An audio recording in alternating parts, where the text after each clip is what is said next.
তো মক্কায় সবচেয়ে বড় কুস্তিগিরের নাম ছিল রুকানা। কি নাম?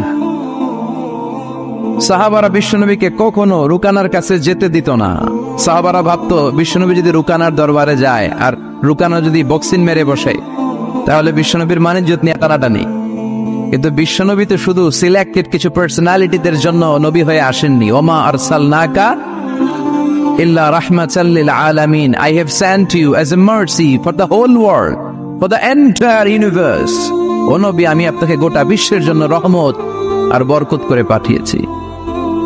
তো বিশ্বনবী একদিন ফজরের সালাত শেষে লুকিয়ে লুকিয়ে মক্কার সবচেয়ে বড় বক্সার ছিলেন তো তিনি, মক্কার সবচেয়ে বড় বক্সার রুকানার কাছে চলে গেল। যে বলল, রুকানা আসলিম তাসলাম, ইসলাম মানো শান্তিতে থাকবা, দুনিয়ায়ও থাকবা আখিরাতেও থাকবা। সুবহানাল্লাহ পড়েন।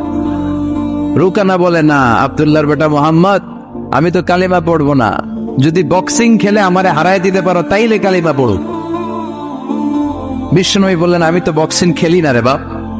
রুকানা বলল, তাহলে আমিও কালিমা পড়ি না।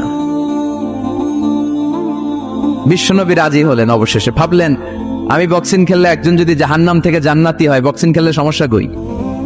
কি রহমতের নবী, কি অ্যাটিটিউড, কি পজিটিভনেস, কি প্রোঅ্যাক্টিভনেস, অলওয়েজ প্রোঅ্যাক্টিভ। সব সময় ইতিবাচক চিন্তা করতেন। নেতিবাচক চিন্তা কারে বলে বিশ্বনবী জানতোই না। সুবহানাল্লাহ পড়েন। বিশ্বনবী রাজি হলেন। এবার বক্সিং খেলার পালা। রুকানা হাফ প্যান্ট পরে গায়ের মধ্যে জাইতুনের তেল মেখে এভাবে লাফাচ্ছে। আপনারা রেসলিং খেলা দেখছেন? তেল মেখে পজিশন নেয় মারার জন্য প্রতিপক্ষকে। তো বিশ্বনবী তার পজিশন নেয় না, বিশ্বনবী দাঁড়িয়ে আছে। রুকানা বলল, মোহাম্মদ, আমি লাফাচ্ছি, তুমি লাফাও না কেন? তুমিও লাফাও। বিশ্বনবী বললেন, না আমি লাফাই না, কারণ আমি সেলাইবিহীন লুঙ্গি পরি। সেলাই ছাড়া লুঙ্গি পরে যদি কেউ লাফায় বাতাসে সতর খুলে যাওয়ার সম্ভাবনা আছে না নেই? কি লাজুক নবী ছিলেন, কেউ বিশ্বনবীর লজ্জাস্থান জীবনেও দেখে নেন।